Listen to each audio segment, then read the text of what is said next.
وجاءت سيارة فأرسلوا واردهم فأدلى دلوه ইউসুফ আলাইহিস সালাতু ওয়াস সালামের বাইরা যখন ইউসুফকে কুফের মধ্যে ফেলে দেয় তখন তারা দেখতেছে ইউসুফের সঙ্গে কি ঘটে দেখা যাক। আল্লাহ রাব্বুল আলামিন তখন দেখলেন যে ওয়াজাত সাইয়ারাতুন ফাআরসালু ওয়ারিদাহুম ফাআদলা দালওয়া। ইউসুফ আলাইহিস সালামকে যখন কুফের মধ্যে ফেলে দিলেন, পরে একটা পথযাত্রীর একটা দল ওই কুফের পাশ দিয়ে যাচ্ছে। যখন তাদের মরুভূমির প্রান্তরে সফররত অবস্থায় পানির প্রয়োজন, তখন তারা একজন পানি রক্ষককে, যিনি পানি সংগ্রহ করে, মানে একটা কাফেলার মধ্যে এক একজনের এক একটা কাজ থাকে, এক একজনকে এক একটা দায়িত্ব বুঝিয়ে দেওয়া হয়।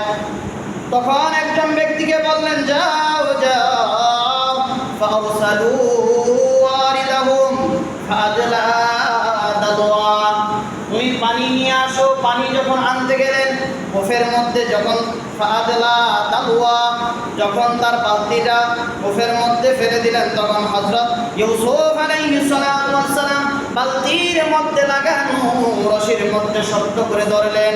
আর ইউসুফ আলাইহিস সালাম ওই বালতির মধ্যে শক্ত করে ধরে পারে উঠে আসলেন।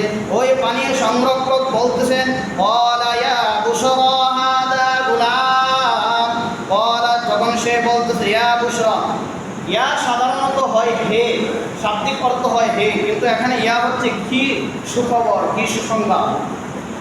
ক্বালা ইয়া বুশরা হাদা গুলাম, কি সুখবর, হাদা গুলাম, এই তো একটা সুন্দর বালক, একটা ছেলে উঠে আসলো। তখন তারা বললেন ওয়াসাররুহু বিদাআ, যখন তারা এই বালতি থেকে ইউসুফ আলাইহিস সালামকে যখন পানি আনার জন্য বালতি ফেলেছে, ইউসুফ আলাইহিস সালাম বালতি ধরে চলে আসলেন। দেখলেন যে একটা সুন্দর একটা শিশু বাচ্চা ওই রশির মধ্যে ধরে চলে আসলেন। তারপরে তারা কি করলেন, বলছে কি সুখবর, হ্যাঁ যা গোলাম, এত দেখা যাচ্ছে একটা সুন্দর বালক। ওয়াসাররুহু বিদাআ, তখন তারা তাকে পণ্যদ্রব্য হিসাবে তাকে লুকিয়ে রাখছেন। কেন লুকিয়ে রাখলেন? একটা কাফেলার মধ্যে একাধিক মানুষ থাকে, তাদের ধারণা হচ্ছে, তাদের চিন্তা ভাবনা হচ্ছে আমরা তাকে মিশরের বাজারে নিয়ে তাকে বিক্রি করে দিয়ে কিছু টাকা নিয়ে আসবো। এখন যদি কাফেলার মধ্যে একাধিক মানুষ হয়ে থাকে, যদি আমরা একটা কাফেলার মধ্যে 20 জন মানুষ হয়ে থাকি, যদি আমরা কোনো কিছু একটা বিক্রি করতে চাই, তো যেই টাকাটা আমরা বিক্রি করবো 20 জন যদি নিয়ে নিই, তাহলে বাগে যা পড়বে, যদি আমরা 2 জন নিয়ে নিই তার চেয়ে কম পড়বে না বেশি পড়বে? বেশি পড়বে না। 20 জন নিলে 1 টাকা করে নিলে 20 টাকা, আর যদি 20 টাকা আমরা 2 জন নিই তাহলে কত করে হবে? 10 টাকা করে, মানে বেশি হয়ে যাবে। তখন যারা পানি আনতে গেছে তারা কি করলেন, বিদাআ, মানে তাকে পণ্যদ্রব্য হিসাবে লুকিয়ে রাখলেন। আল্লাহু আলিমুম বিমা ইয়ামালুন, এই যে শুরু থেকে যত কাজকর্ম ইউসুফ আলাইহিস সালামের সঙ্গে ঘটতেছে সব বিষয় আল্লাহ জানেন কিনা? আল্লাহ জানেন কিনা এই সবগুলো বিষয়ে? তখন বলতেছে তোমরা যা কিছু করতেছো সব কিছু আমরা এই বিষয়, আমি আল্লাহ এই বিষয় জানি। তারপর তারা কাফেলা নিয়ে চলে গেল। আর যে ইউসুফ আলাইহিস সালামের ভাইরা দেখতেছিলেন যে ইউসুফ আলাইহিস সালামের সঙ্গে কি ঘটে দেখি, তখন তারা দেখতেছে যে একদল যাত্রী আসলো, যে তারা ইউসুফকে তোলার পরে দিয়ে এসে বলছে কি দেখতেছো, কি করতেছো, এটা তো আমাদের গোলাম, বাড়ি থেকে চলে আসছে, পালিয়ে আসছে। ভাইকে কি বানাইছে? গোলাম বানাইছে। তো আমাদের গোলাম যেহেতু আমাদের কাছ থেকে পালিয়ে আসছে, আমরা তাকে বাড়িতে নিব না, তোমরা যদি নিয়ে নাও তাহলে আমাদের কাছ থেকে কিনে নিতে হবে। সুযোগ নিল, যা পাই তাই তো লাভ। কিতাবের মধ্যে পাওয়া যায় যদি তারা কিছু যদি ইউসুফ আলাইহিস সালাম ভাইদেরকে না দিতেন তাহলে তারা এমনি করে হলেও তাকে দিয়ে দিতেন, তাদের তো কোনো প্রয়োজন নাই। তাদের কথা হলো ইউসুফকে এখান থেকে বাগাতে পারলেই হলো। যখন দেখলে তারা পেয়ে গেলেন তখন তারা কি করলেন? ইউসুফ আলাইহিস সালাম ভাইরা বলতেছেন, যদি নিতেই হয় তাহলে তোমরা আমাদের কাছ থেকে কিনে নাও। ওয়াশারাউহু বিসামানিন বাকসিন দারাহিমা মা'দুদা। তখন তারা ইউসুফ আলাইহিস সালামকে ওই পথযাত্রী, ওই যে পানি সংরক্ষক যারা পানি সংগ্রহ করে তাদের কাছে বিক্রি করে দিলেন। কি বিক্রি করলেন? স্বল্প মূল্যে তাদেরকে ইউসুফ আলাইহিস সালামকে বিক্রি করে দিলেন।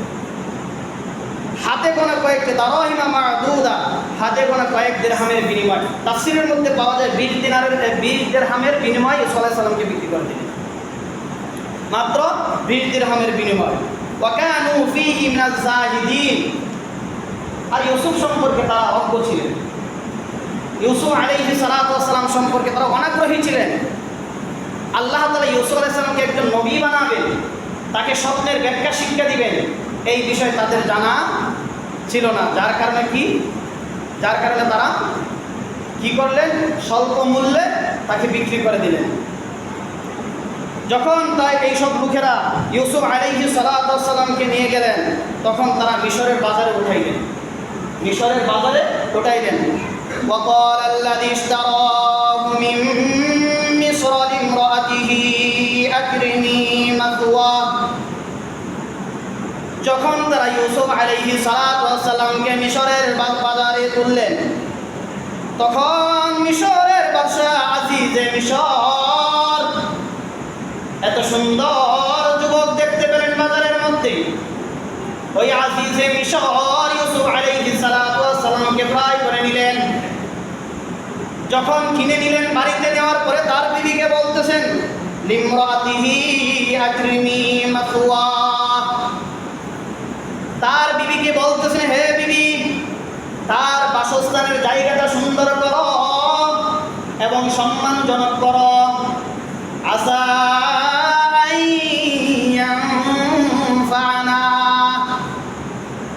আশা করা যায় তার দ্বারা আমরা উপকৃত হব, তাকে আমরা কাজে লাগাতে পারবো।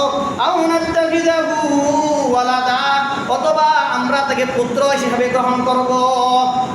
তখন আজিজে মিশর এবং তার স্ত্রী ছিলেন জুলাইকা, তাদের তখন কোনো সন্তান ছিলেন না। আজিজে মিশর যখন ইউসুফ আলাইহিস সালাতু ওয়াস সালামকে বাজার থেকে ক্রয় করে নিয়ে আসলেন, তখন বলতেছে যে তাকে যত্নের সহকারে সেখানে রাখো, তার থাকার জায়গাটা সম্মানজনক করো এবং সুন্দর করো, তার দ্বারা আমাদের উপকার হবে, আমরা তাকে কাজে লাগাতে পারবো। আজিজের মিশরের চক্ষু ছিলেন এবং নিদর্শন দেয় যে এমন পাওয়ার ছিলেন বা এমন জ্ঞান আল্লাহ তাআলা তাকে দিয়েছিলেন। পৃথিবীর মধ্যে 3 জন অথবা 4 জন ব্যক্তি ছিলেন যাদেরকে আল্লাহ তাআলা এমন নিয়ামত দিয়েছেন যে তারা তাদের পরিস্থিতি দেখে, অবস্থা দেখে তারা ভবিষ্যতের কিছুটা অনুধাবন করতে পারতেন, মানে ধারণা করতে পারতেন। আজিজে মিশর বুঝতে পারলেন সে তো সাধারণ মানুষ নয়, তার দ্বারা আমাদের কোনো না কোনো কাজ হবে। এইভাবে এই মিশরের বাজার থেকে তাকে ক্রয় করে নিয়ে গেলেন আর তাকে যত্ন সহকারে লালন পালন করলেন। বাড়িতে নিয়ে গেলেন, প্রথম বললেন তাকে তার দ্বারা আমাদের উপকার হবে অথবা তাকে আমরা পুত্র হিসাবে গ্রহণ করব। তারপর আল্লাহ তাআলা বলতেছেন, وَكَذَلِكَ مَكَّنَّا لِيُوسُفَ فِي الْأَرْضِ। আল্লাহ রাব্বুল আলামিন বলতেছেন, ওই যে দেখো তোমরা ইউসুফের সঙ্গে কি করেছিলা। আল্লাহ রাব্বুল আলামিন বলতেছেন, ইউসুফের ভাইরা ইউসুফের সঙ্গে ষড়যন্ত্র করে হত্যা করার চেষ্টা করেছিল, কিন্তু হত্যার পথ থেকে ফিরে এসে তাকে কুফের মধ্যে ফেলে দিল। মানে তাদের কথা হলো বাবার কাছ থেকে তাকে সরিয়ে দিবে, এই ভেবে তারা ইউসুফকে দূরে কোথাও ফেলে দিল। কিন্তু আমি আল্লাহ দেখো ইউসুফকে কোথায় থেকে কোথায় নিয়ে এসে এবং কোথায় স্থান করে দিলাম। কুফের থেকে উঠিয়ে আল্লাহ তাআলা এখন প্রাসাদে জায়গা করে দিয়েছে। আর প্রাসাদে কোনো চাকর হিসাবে, কোনো দাস হিসাবে তার জায়গা হয়নি, একজন সম্মানিত ব্যক্তি হিসেবে তার জায়গা হয়েছে। তখন আল্লাহ তাআলা বলছেন, কাযালিকা মাক্কান্না লিইউসুফা। আর দেখো ইউসুফকে আমি এইভাবে তাকে প্রতিষ্ঠিত করব, মিশরের জমিনের মধ্যে আমি তাকে এইভাবে প্রতিষ্ঠিত করব। ওয়ালিনুআল্লিমাহু মিন তাউইলিল আহাদিস। আর আমি ইউসুফকে নবী বানাবো এবং স্বপ্নের ব্যাখ্যা তাকে শিক্ষা দেব। আল্লাহু গালিবুন আলা আমরি, আর আল্লাহ রাব্বুল আলামিন তার নিজের কাজের জন্য খুব প্রবল। ওয়ালাকিন্না আকসারান নাসি লা ইয়ালামুন, কিন্তু অধিকাংশ মানুষ তা বোঝে না। আমি শুধু সংক্ষিপ্তভাবে তার অনুবাদ করে যাচ্ছি। যখন ইউসুফ আলাইহিস সালাতু ওয়াস সালামকে এই প্রাসাদে জায়গা দিলেন, তখন ইউসুফ আলাইহিস সালাতু ওয়াস সালাম এমন একজন ব্যক্তি ছিলেন, আল্লাহ রাসূল সাল্লাল্লাহু আলাইহি ওয়াসাল্লাম বলেন, দুনিয়ার যত সৌন্দর্য তোর মধ্যে অর্ধেক সৌন্দর্য আমার ভাই ইউসুফকে দেওয়া হয়েছে। দুনিয়ার যত সৌন্দর্য তোর মধ্যে অর্ধেক সৌন্দর্য আমার ভাই ইউসুফকে দেওয়া হয়েছে। যখন ইউসুফ আলাইহিস সালাতু ওয়াস সালাম ওয়ালাম্মা বালাগা আশুদ্দাহু আতাইনাহু হুকমা ওয়া ইলমা, যখন ইউসুফ আলাইহিস সালাতু ওয়াস সালাম যুবক বয়সে পৌঁছালেন, যখন সে যুবক বয়সে পৌঁছালেন, তখন আল্লাহ রাব্বুল আলামিন আতাইনাহু হুকমা ওয়া ইলমা, আল্লাহ তাকে ইলম দিয়েছেন, হুকমা মানে প্রজ্ঞা দিয়েছেন, আল্লাহ তাআলা তাকে জ্ঞান দিয়েছেন। ওয়া কাযালিকা নাজজিল মুহসিনিন, আল্লাহ রাব্বুল আলামিন বলেন, আমি আমার সৎ কর্মশীলদেরকে, মুহসিন বান্দাদেরকে এইভাবে প্রতিদান দিয়ে থাকি, এইভাবে প্রতিদান দিয়ে থাকি। এবার আসুন, ইউসুফ আলাইহিস সালাতু ওয়াস সালাম ছিলেন সৌন্দর্যের অধিকারী। যখন সে যুবক বয়স হলো, তখনই জুলাইকা তাকে তার প্রাসাদে ঘরের মধ্যে আবদ্ধ করে অন্যায় করতে চাচ্ছিলেন। তখন সে বলতেছেন, ওয়ারাওয়াদাতুহুল্লাতী হুয়া ফী বাইতিহা আন নাফসি, আজ যে মিশরের আজিজ তার স্ত্রী হযরত ইউসুফ আলাইহিস সালাতু ওয়াস সালামকে ফুসলায়, ওয়া ফী বাইতিহা তার ঘরের মধ্যে আন নাফসি তার নিজের দিকে অন্যায় করার জন্য ইউসুফকে বলে, অন্যায় করার জন্য ওয়াগাল্লাকাতিল আবওয়াব, বললেন, হে ইউসুফ, ঘরের সমস্ত দরজা বন্ধ করে দিলাম, তুমি আমার স্বপ্ন, তুমি আমার মনের আশা পূর্ণ করে দাও। কেন জানো হে ইউসুফ, তোমার সৌন্দর্য, তোমার প্রেমে আমি পড়ে গেলাম, আমার মনের আশা তুমি পূর্ণ করো। ওয়াগাল্লাকাতিল আবওয়াব, ঘরের সমস্ত দরজা বন্ধ করে দিয়ে বলতেন, ওয়াকালাত হাইতা লাক, আসো তুমি আমার মনের আশা পূর্ণ করো। এখন সমস্ত একটা ঘরের মধ্যে সমস্ত দরজাগুলি বন্ধ। ইউসুফ আলাইহিস সালাতু ওয়াস সালাম কি করবেন? ইউসুফ আলাইহিস সালাতু ওয়াস সালাম আকাশের দিকে তাকিয়ে বলতেছেন, ক্বালা মাআযাল্লাহ, আল্লাহ তোমার কাছে আমি আশ্রয় চাই, আমি তোমার কাছে আশ্রয় চাই। এমন সুযোগ যদি আমরা পাইতাম তাহলে কি সহজে চাপতাম? হ্যাঁ, এখন যতই বলি ছেড়ে দেব, তখন কি সারা সম্ভব হতো? মহিলা ইচ্ছাকৃতভাবে তার নিজের দিকে আকৃষ্ট করতেছে। আর ইউসুফ আলাইহিস সালাতু ওয়াস সালাম বলতেছেন, ক্বালা মাআযাল্লাহ, আমি এই অন্যায় কাজ করতে প্রস্তুত নই, আমি আল্লাহর কাছে আশ্রয় চাই। বিপদে পড়ে যখন কোনো বান্দা আল্লাহ তাআলার কাছে আশ্রয় চায়, অবশ্যই আল্লাহ তাআলা বলেন, ওয়া মান ইয়াতাওয়াক্কাল আলাল্লাহি ফাহুয়া হাসবুহ, যারা ভরসা রাখে আমি আল্লাহর উপর, আমি আল্লাহ তাদের জন্য যথেষ্ট, আমি আল্লাহ তাদের জন্য যথেষ্ট। তখন ইউসুফ আলাইহিস সালাতু ওয়াস সালাম বলতেছেন, ইন্নাহু রাব্বি আহসানা মাসওয়ায়া, ইউসুফ আলাইহিস সালাম জুলাইকাকে বলতেছে, নিশ্চয় আমার রব, এখানে রব মানে আজিজকে বোঝানো হয়েছে।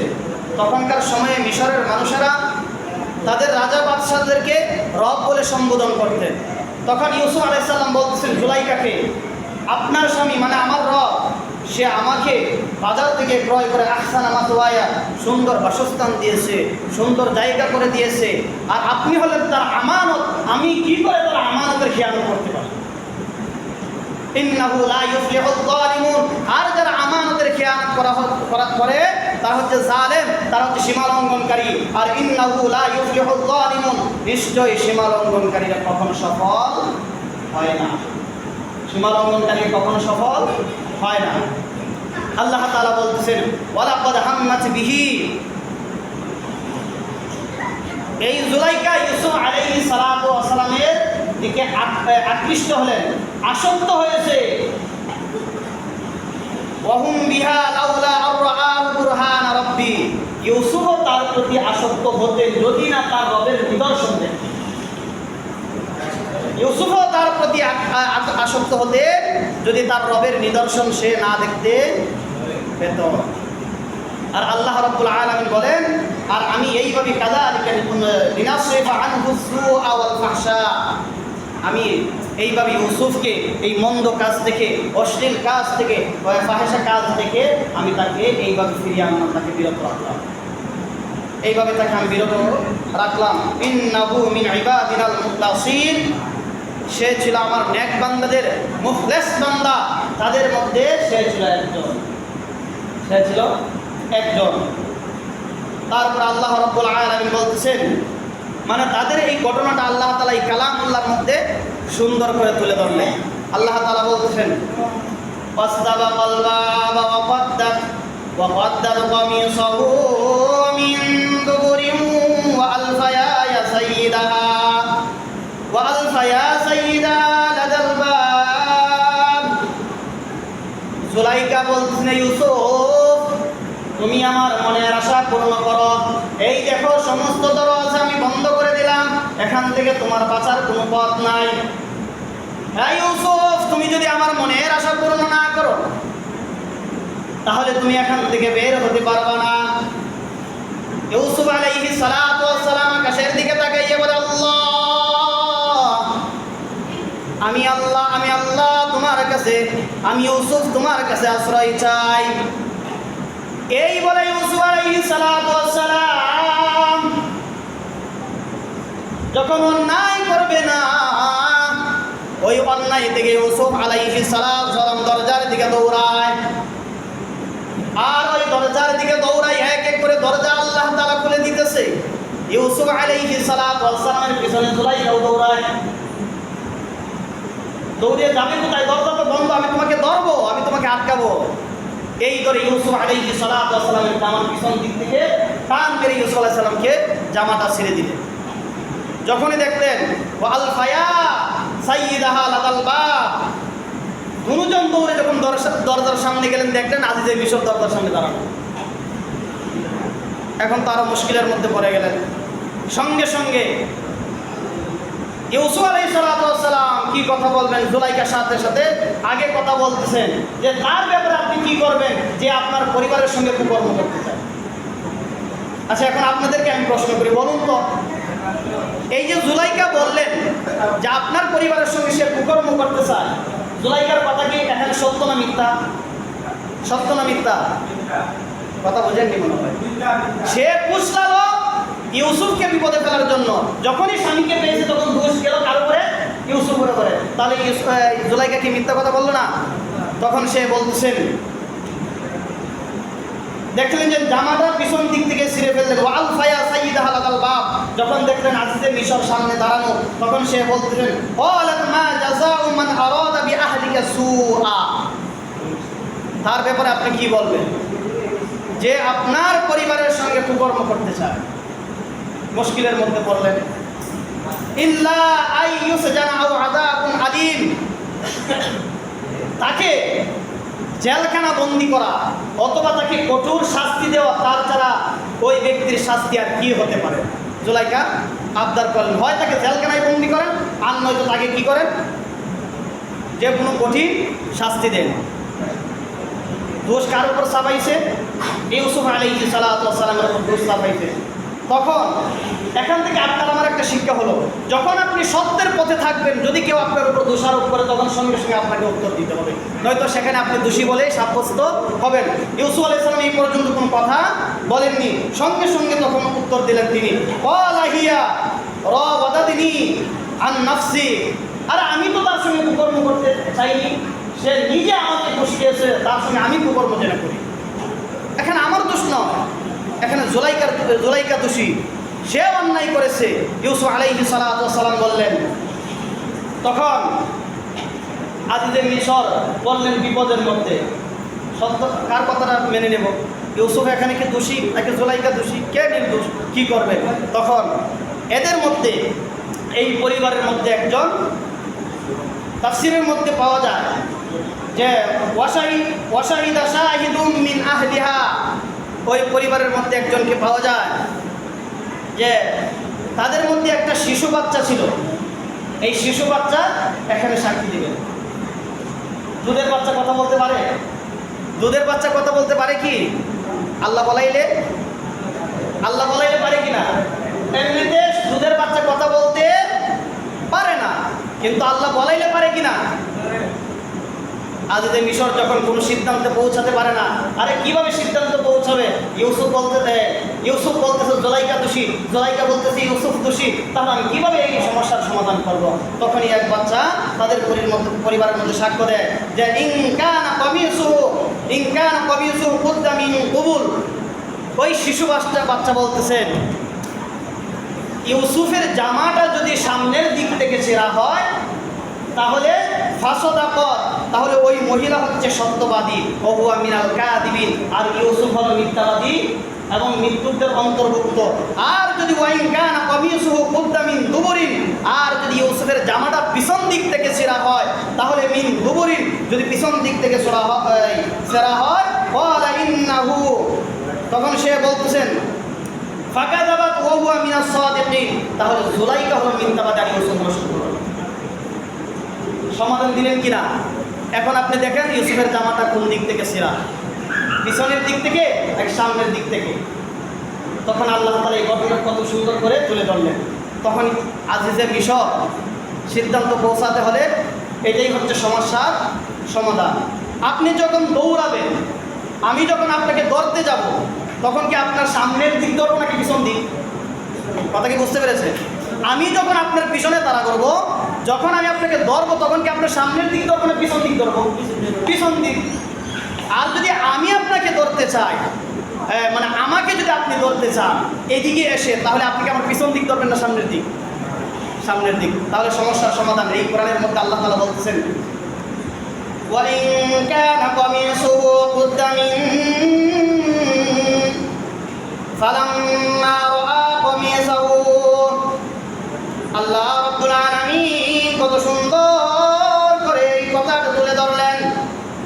আজিজে মিশর যখন পরীক্ষা করবেন, ফালাম্মা রাআ কমিসাহু কুদ্দা মিন দুবুরিন, আজিজে মিশর যখন দেখলেন ইউসুফের জামাটা পরীক্ষা করার জন্য দেখলেন পিছনে নাকি সামনের দিক ছেঁড়া, পরীক্ষা করে দেখে ইউসুফের জামাটা পিছন দিক থেকে ছেঁড়া, তাহলে এখন দোষী কে হবে? পিছনের দিক থেকে যদি ছেঁড়া হয় দোষী কে হবে? জুলাইকা।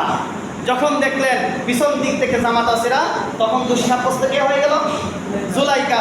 তখন আজিজে মিশর বলতেছেন ক্বালা ইন্নাহু মিন কাইদিকুন, এটা হচ্ছে তোমাদের নারীদের একটা ষড়যন্ত্র, চলো না, এটা তোমাদের নারীদের একটা ষড়যন্ত্র। ইন্না কাইদাকুন্না আযীম, আর নারীদের চলনা খুব মারাত্মক। নারীদের চলনা কি? খুব মারাত্মক। হাদিসের মধ্যে আসছে রাসূল সাল্লাল্লাহু আলাইহি ওয়াসাল্লাম বলেন যে শয়তানের চলনা, শয়তানের চাল হচ্ছে দুর্বল, নারীর চাল হচ্ছে সবল। শয়তান একটা মানুষকে যা না করতে পারে তার চেয়ে বেশি করতে পারে একটা নারী। তাদের ষড়যন্ত্র বোঝা খুব মুশকিল। এই কথা কিন্তু আমি বলিনি, আজিজে মিশর বলেছে, আল্লাহ এই কথাটা তুলে ধরেছে, ইন্না কাইদাকুন্না আযীম, নিশ্চয় তাদের চলনা খুব মারাত্মক। তারপরে আল্লাহ রাব্বুল আলামিন বলছেন ইউসুফ আ'রিদ আন হাদা, ইউসুফ যেটা ঘটেছে তো ঘটেছে, এটা তুমি তোমার বন্ধুকে বাদ দাও। যদি আমি আমার একজন দেশের শাসক, এটা যদি জানাজানি হয়ে যায় যে আজিজে মিশরের স্ত্রী তার দাসের সঙ্গে এই সেই করতে চায়, তাহলে আমার সম্মানের হানি হবে, তুমি তোমার এটা মন থেকে বাদ দাও। দুঃখ প্রকাশ করলেন, বা তুমি এটা ভুলে যাও। আর তার স্ত্রীকে জুলাইকাকে বললেন ওয়াস্তাগফিরি লিযামবিক, তুমি যে অন্যায় করেছো এর জন্য তুমি ক্ষমা প্রার্থনা করো, মাফ চাও, কারণ এটা তুমি অন্যায় করেছো, একজন নির্দোষকে দোষী বানাইছো, একজন নির্দোষকে তুমি দোষী বানাইছো, অতএব তুমি এ থেকে আল্লাহ তাআলার কাছে আশ্রয় চাও বা তুমি ক্ষমা চাও। ইন্নাকি কুনতি মিনাল খাতিঈন, কারণ তুমি যে অপরাধ করেছো এই অপরাধের অন্তর্ভুক্ত তুমি। তাহলে এখানে আমি আপনাকে যে কথাটা বোঝাতে চাচ্ছিলাম সেটা হচ্ছে আল্লাহ তাআলা কোরআনের মধ্যে এমন কোনো ঘটনা তুলে ধরেনি যেটা আমাদের জন্য শিক্ষা নেই। এই থেকে শিক্ষা হলো আমাদের যে নারীদের ছলনা এমন মারাত্মক, এমন ভয়ঙ্কর, যা শয়তানও তাদের সঙ্গে পেরে উঠতে পারবে না। শয়তানও বেড়ে উঠতে পারবে না। শয়তানকে আল্লাহ তাআলা দুশমন বলে সম্বোধন করেছেন, ইন্নাহু লাকুম আদুউম মুবিন, ইন্না শাইতানা লিল ইনসানি আদুউম মুবিন। নিশ্চয়ই মানুষের প্রকাশ্য দুশমন হচ্ছে শয়তান। তো শয়তানকেও শত্রু বলা হয়েছে। আর মহিলাদের চলনা এমন, আল্লাহ রাসূল বলেন মানুষের ষড়যন্ত্র হচ্ছে দুর্বল, আর এই শয়তানের ষড়যন্ত্র দুর্বল, আর নারীর ষড়যন্ত্র হচ্ছে সবল। এই আজকের আলোচনা থেকে দুইটা শিক্ষা। একটা হলো, যখন আপনি সত্যের পথে থাকবেন, কিন্তু কোনো মানুষ যখন আপনাকে দোষী বলে সাব্যস্ত করতে চাইবে, তখন আপনার মুখ বন্ধ না করে সঙ্গে সঙ্গে আপনার সত্যের কথাটা উত্তর করতে পারে। কেন? ইউসুফ আলাইহিস সালাম এতক্ষণ পর্যন্ত কোনো কথা বলছে না। যখনই দেখলেন জুলাইখা ইউসুফকে ফাঁসিয়ে দিচ্ছে, তখনই ইউসুফ আলাইহিস সালাম সঙ্গে সঙ্গে বললেন, আমি তাকে পোষাইনি, আমি তার সঙ্গে অন্যায় করিনি, আমি তার সঙ্গে অন্যায় করতে প্রস্তুত ছিলাম না, সে আমাকে ফুসলিয়েছে, আমি যাতে করে তার সঙ্গে অন্যায় করি। এখানে যদি ইউসুফ কথাটা না বলতেন, তাহলে ইউসুফ এখানে দোষী বলে সাব্যস্ত